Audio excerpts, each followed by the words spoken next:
गोपी थी एक। गोपी मतलब क्या?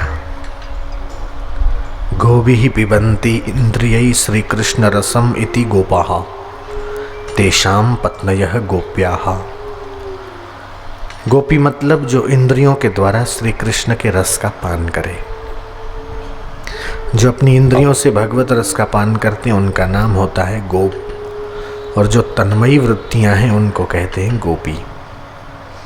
तो गोपी के हृदय में बड़ा प्रेम था, बड़ी व्याकुल हो रही थी, तड़प रही थी। कहने लगी कि आओ हे प्राणनाथ, हे प्राणधन, एक क्षण का विलंब भी अब सहन नहीं हो रहा है। प्रणय पटु पिपासा पीड़िता नद्य प्राणान क्षणमपि कथया हा कथम सांत्वयामि असहनी जविकुंठा कंठमुत्कंठ याप्ता ननु तव मुखबिंदु दृष्टुमेते त्वरन्ति। ये मेरे प्यारे, प्रेम की तीव्र पिपासा लगी है, मेरे प्राण पीड़ित हो रहे हैं। तुम्हारी कथा वार्ता तो सुनी, तुम्हारा चित्र तो देखा, लेकिन इन प्राणों को धैर्य नहीं हो रहा है। इनको कैसे सांत्वना दूं? अब इनसे अपनी सांसत सही नहीं जाती, अपनी कुंठा सहन नहीं कर सकते। उत्कंठा से कंठ में आ लगे हैं, उतावली कर रहे हैं और चाहते हैं कि शीघ्र इस शरीर से निकलकर तुम्हारे मुख चंद्र का दर्शन करें। ओ प्राणधन, ओ प्राण प्यारे, हमारे लिए तो एक क्षण भी जीवित रहना कठिन सा हो रहा है। भगवान के दर्शनों के लिए ऐसी व्याकुलता क्या आपके हृदय में कभी उत्पन्न होती है? क्या आपके मन में कभी ऐसी लालसा, ऐसी तड़प, ऐसी उत्कंठा प्रकट होती है? लालसा तो ऐसे होती है कि भगवान बड़े कृपालु है, और उत्कंठा यूँ होती है कि जल्दी से जल्दी भगवान का दर्शन मिले, और व्याकुलता तो यूँ होती है कि प्राण तड़फड़ाने लगे। तो लालसा से बड़ी उत्कंठा है और उत्कंठा से गहरी व्याकुलता है, और जब जीवन में ऐसी व्याकुलता हो जाती है तब भगवान आ जाते हैं। यहाँ भगवान का रस प्रकट होता है। तो भक्त भगवान का आवाहन कर रहे थे, अथवा यूँ कहो वो गोपी भगवान को पुकार रही थी। एकाएक भगवान के श्री अंग की दिव्य सुगंध चारों ओर फैल गई।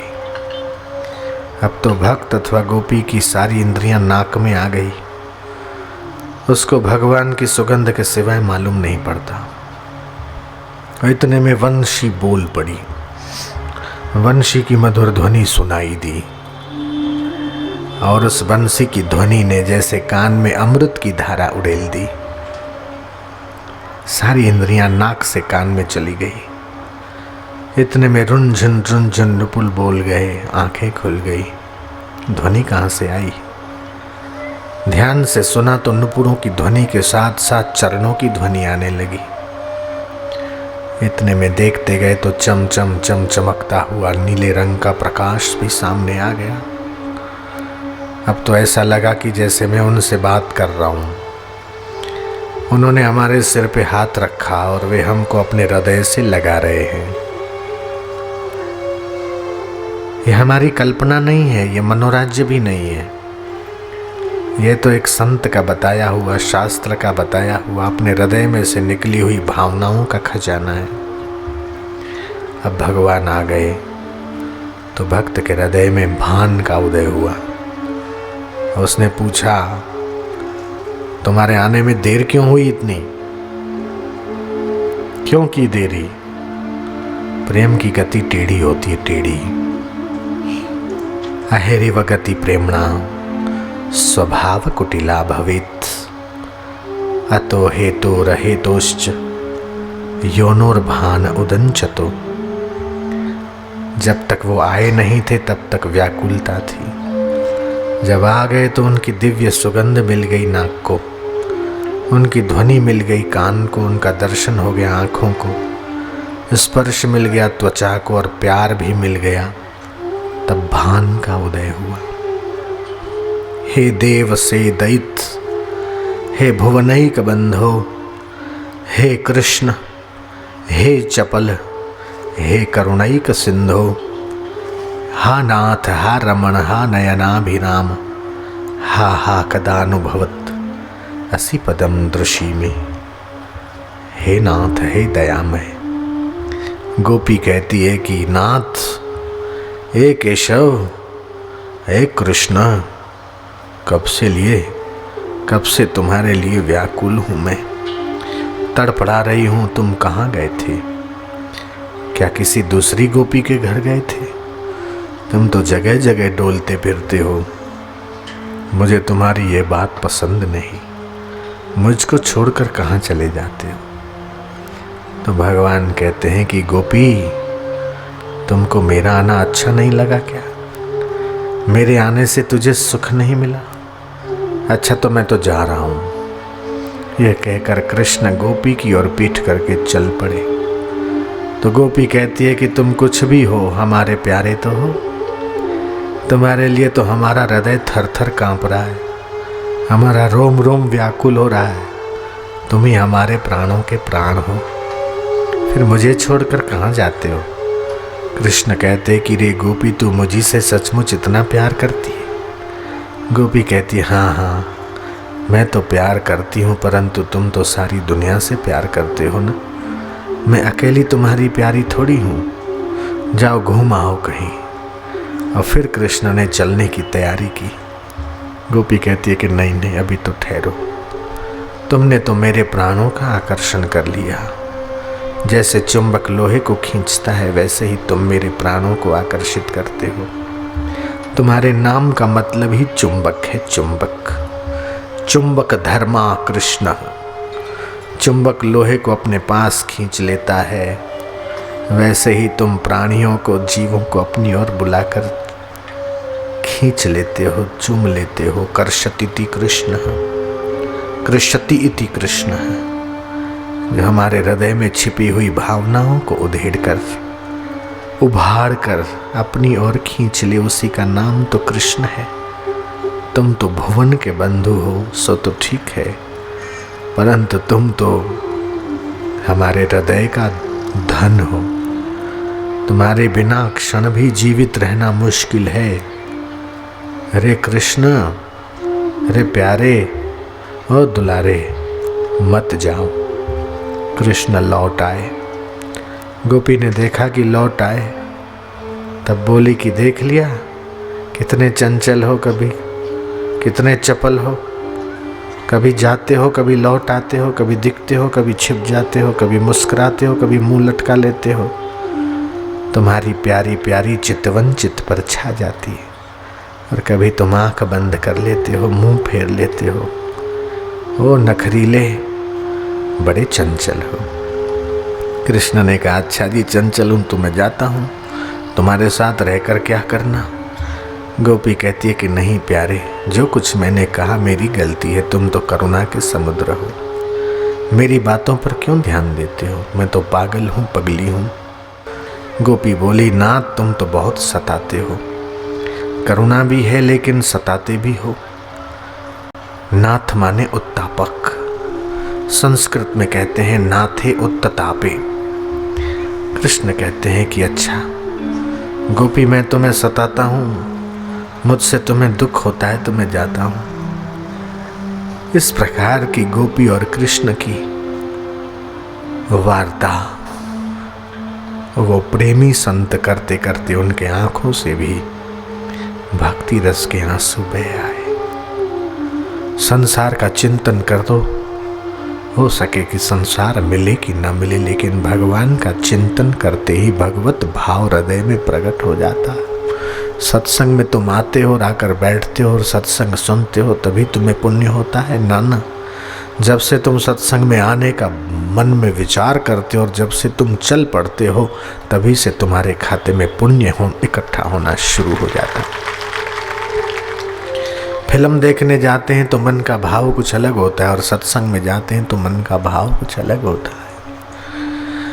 ये कलयुग में जल्दी से मन में भाव नहीं होता है तो फिर टिकता नहीं। 7 जन्म के पुण्य इकट्ठे होते हैं तो सत्संग सुनने का, संत दर्शन का मन में विचार आता है। दूसरे 7 जन्म के पुण्य इकट्ठे होते तो संत के द्वार तक पहुंचते, लेकिन किसी न किसी बात, किसी न किसी कारण से संत दर्शन नहीं होता। वो चले जाएंगे फिर हम आएंगे, अथवा तो आने वाले होंगे उससे पहले हम चले जाएंगे। तीसरे 7 जन्म के पुण्य जब इकट्ठे होते, 21 जन्म के पुण्य जब जोर मारते हैं, तभी हमारे भाग्य में सत्संग नसीब में होता है, साधु दर्शन उनकी वाणी। गोपी कहती है, रमण आए हो तो रम जाओ मेरे रोम रोम में, इतना सताते क्यों हो, तुम्हारा काम ही तड़पाना है। कृष्ण बोलते हैं कि रे गोपी, तुम स्वयं रमने की प्रार्थना करती हो तो मैं रमण के लिए तैयार हूं। वो गोपी बोली कि नहीं नहीं, तुम तो देखने में बड़े सुंदर हो, नयनाभिरामम, बाहर से ही सुंदर हो, भीतर से तो बड़े कठोर हो। बाबा मेरे ऊपर कृपा करो, मुझको छूना मत। कृष्ण कहते हैं कि री गोपी, तू तो बड़ा परेशान करती है, कभी बुलाती है, कभी नाराज हो जाती है, कभी रूठती है, कभी जाने को कहती है, कभी प्रेम की बात करती है, कभी सताने की बात करती है। तो ले मैं तो ये चल पड़ा। और कृष्ण अंतर ध्यान हो गए। गोपी कहती है, हा हा कदानु भवितासी पदम दृश्यों में, रे हाय, तुम्हारे बिना तो मैं जीवित नहीं रह पा रही, एक क्षण भी नहीं रह पा रही। देर मत करो, प्रकट हो जाओ। रे मेरी गलती हो गई, गलती भूल हो गई भारी, आ जाओ आ जाओ, कहाँ चले गए, कहाँ गुम हो गए, अभी आ जाओ।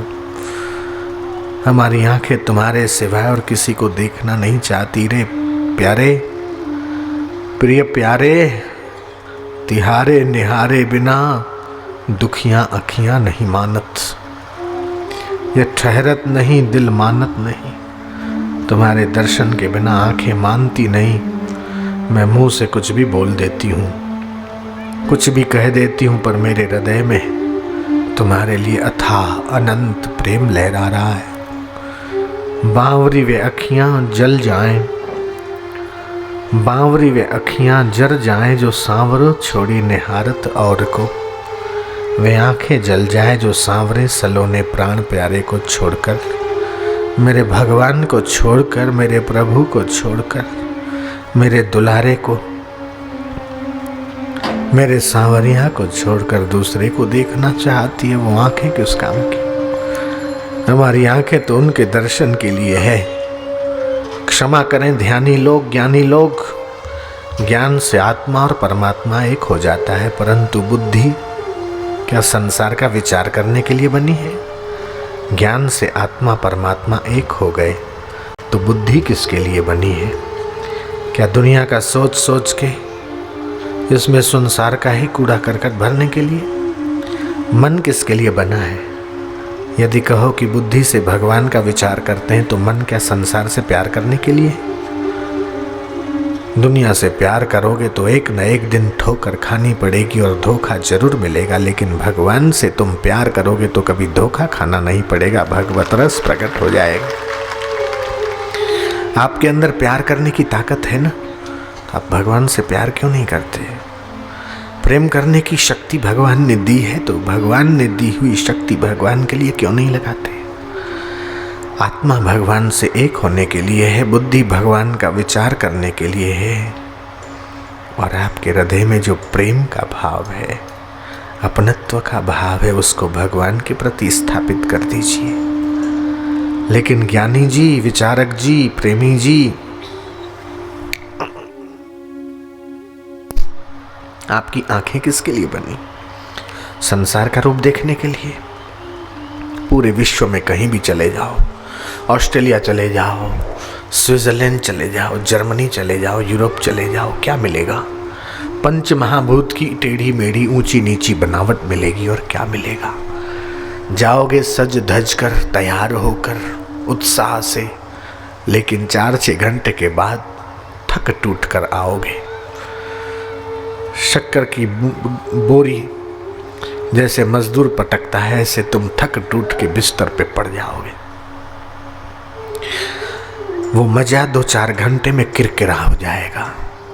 रसगुल्ले का मज़ा, रस मलाई का मज़ा, हलवे का मज़ा, ये मज़े कुछ देर के लिए तो ठीक है, लेकिन थोड़े समय में फिर वो रस विहीन हो जाते हैं। लेकिन संसार में मैं जिस मज़े की बात कर रहा हूँ, जिस आनंद और जिस रस की बात कर रहा हूँ, उस रस को पाने के लिए तो देवता भी तरसते हैं। वो ऐसा भगवान का रस है। यत् पदम प्रेप्सवो दीनः शक्राध्या सर्वदेवता। उस ब्रह्मानंद को, उस भगवत रस को पाने के लिए हम सबको मानव जीवन मिला है। तो भगवान ने इन आँखों को भी इसलिए बनाया कि इससे भगवान का दर्शन हो।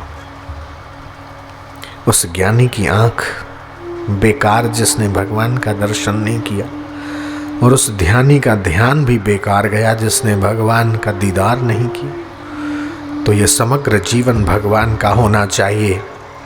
आपकी आँख से भगवान का दर्शन करना चाहते हैं, पर प्यार, विचार और आत्मा भगवान को नहीं देते, उसके ऊपर अपना अधिकार रखते। आत्मा के रूप में भगवान का अनुभव करना चाहते हैं, पर इसके ऊपर अधिकार अपना रखते। कितनी कंजूसी करते। आप चाहे भगवान को और अपना संपूर्ण जीवन भगवान के प्रति अर्पित न करना चाहें, अरे भाई, भगवान के लिए अपना सर्वस्व समर्पित करना पड़ता है। ये जो अपना ईगो है, अपना मैंपन है, अपना जो कुछ है, तुभ्यमेव समर्पये, वो सब अपना है नहीं, था नहीं और टिकेगा भी नहीं।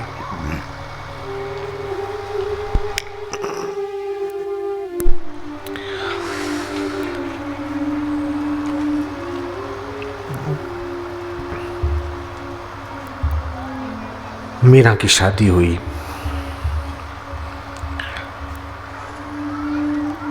युद्ध में उसका पति गया, दुश्मनों के हाथों मारा गया। युद्ध में पति मर गया। घर वालों ने बोला मीरा से, मीरा जिंदगी लंबी, दूसरा कोई ढूंढ देते हैं, उससे शादी हो जाएगी। मीरा कहती है कि ऐसा कोई ले आओ कि जो कभी मरे नहीं। मैं कर लेती हूँ, कोई बात नहीं, लेकिन पति मुझे ऐसा चाहिए कि जो कभी मरने वाला न हो। अभी एक से किया वो मर गया, दूसरे से करूँगी वो भी मर जाएगा। इन मरने वाले पतियों से मैं शादी कब तक करती रहूँगी। मेरे को तो ऐसा पति चाहिए जो कभी न मरता हो। ऐसे वर को क्या वरूं जो जन्मे और मर जाए। मैं तो वरूं मेरे गिरधर गोपाल को, मेरो चुड़लो अमर हो जाए। धन्य है मीरा, उस मेवाड़ में जन्मी मीरा की भक्ति का प्रभाव देखिए। उसकी भक्ति आज पूरे दुनिया पर सिर चढ़कर बोल रही है। मीरा के पद ज्यों समय जाता है त्यों और समाज में गहरे जा रहे हैं। तो जिसके हृदय में भक्ति है, भगवान के प्रति प्यार है, वो अमर हो जाता है। दुनिया कुछ भी कहे, लेकिन भगवान के भक्त को जो रस आता है, जो आनंद आता है, वो आनंद राष्ट्रपति भवन में कहाँ, वो आनंद पद और प्रतिष्ठा में कहाँ, वो आनंद संसार की सुख और सुविधाओं में कहाँ, जो भक्त को भक्ति से आनंद आता है। शबरी के पास क्या था? उसके पास था समर्पण। उसके पास थे वो जूठे बेर जिसे वो सुबह से शाम तक खाती, खट्टे खट्टे अलग, मीठे मीठे अलग। मेरे गुरु ने कहा है न कि तेरे दर पर राम आएंगे, भगवान तेरे द्वार पे स्वयं आएंगे, मेरे गुरु का वचन है। शबरी लगी रही, काले बाल थे सफेद हो गए, जवान शबरी में से बूढ़ी हो गई, मांस सूख गया और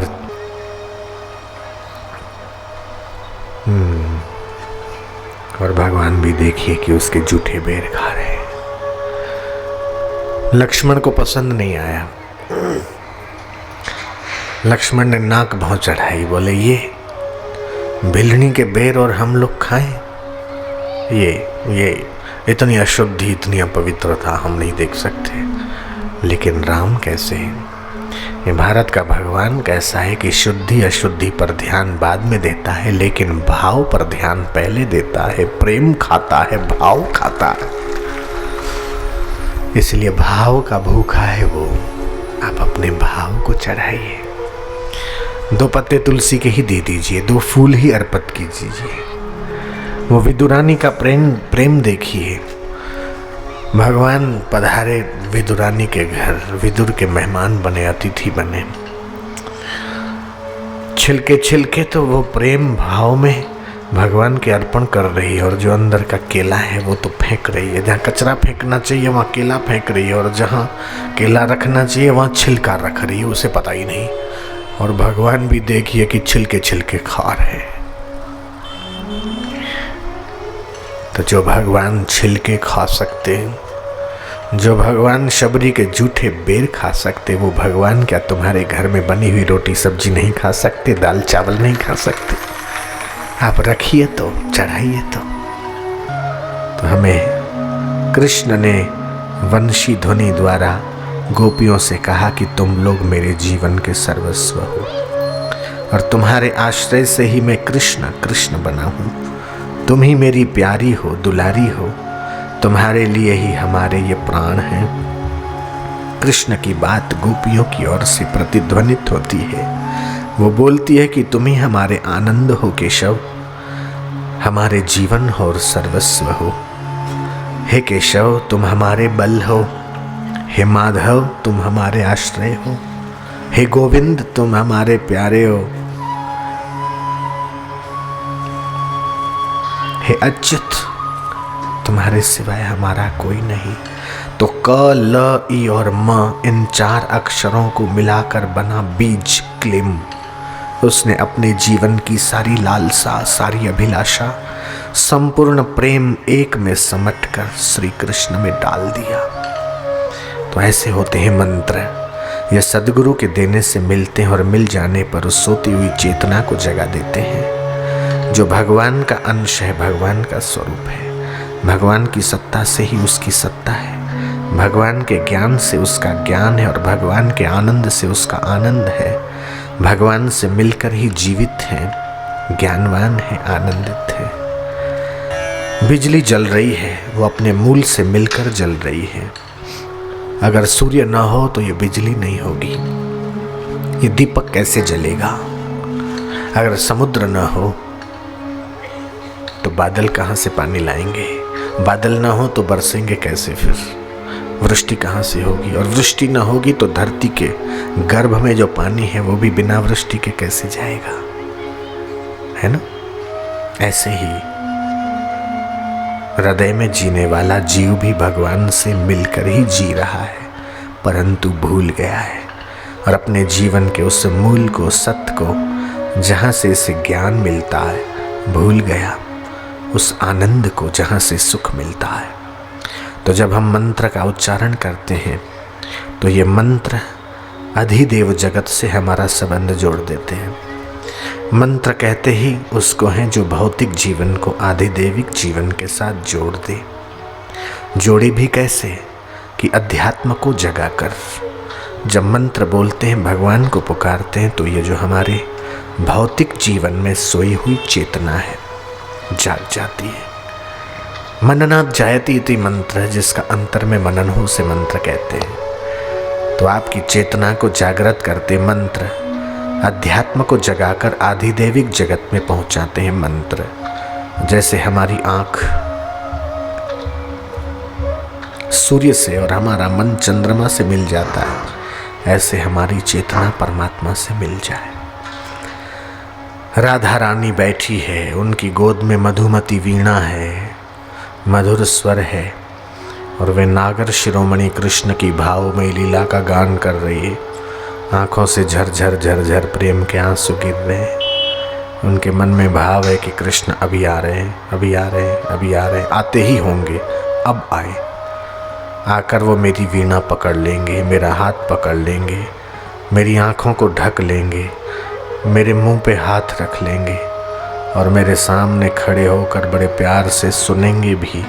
इतना ही नहीं, वे हमारी वीणा को हटाकर हमसे मिला करेंगे, तो ऐसी भावमयी राधा रानी हमारे हृदय में बैठ जाए। राधा का उल्टा कर दो तो धारा, वो कृष्णमयी धारा, गोविंदमयी वृत्ति, वह धारा विचारों की हमारे हृदय में प्रकट हो जाए और वो रस देने लगे भगवान का, जो रस इस संसार से नहीं मिल सकता, वो सिर्फ भाव से मिल सकता है। तो ध्यान करते करते सगुण साकार का अथवा निर्गुण निराकार का जैसा जो जचे, लेकिन किया करें। ध्यान अभ्यास से न परमात्मा प्रसीदते प्रकाशते। ध्यान के द्वारा योगियों ने परम पुरुष परमात्मा का आनंद अपने हृदय में पाया। वो खुद तो तर गए, लेकिन लोगों को तारने का सामर्थ्य भी उनके भीतर आ गया।